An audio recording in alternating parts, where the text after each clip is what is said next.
mwana wa Mungu, maisha ni jambo la kiroho. Kila kinachotokea kwenye maisha ya mtu asili yake ni kwenye ulimwengu wa roho.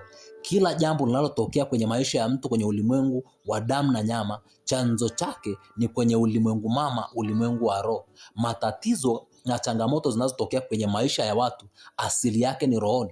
Changamoto na matatizo yanayokumba watu kwenye uchumi, kwenye afya, kwenye ndoa, kwenye uzao, kwenye kazi, msingi wake na asili yake ni ulimwengu wa roho. Kutatua changamoto kiroho ni kwenda kwenye shina. Kutatua changamoto kwa kanuni za kiroho ni kwenda kwenye msingi. Ili kufanikiwa lazima utatue kila changamoto kiroho. Huo ugonjwa unaweza kusema ni ugonjwa wa kawaida, kumbe ni pepo. Hiyo hasara unaweza kusema ni hasara ya kawaida, kumbe ni roho. Lazima uende kwenye shina, lazima uende kwenye msingi. Tatua kila changamoto kiroho, tatua kila changamoto kwa kanuni za kiroho na utafanikiwa katika jina la Yesu Kristo.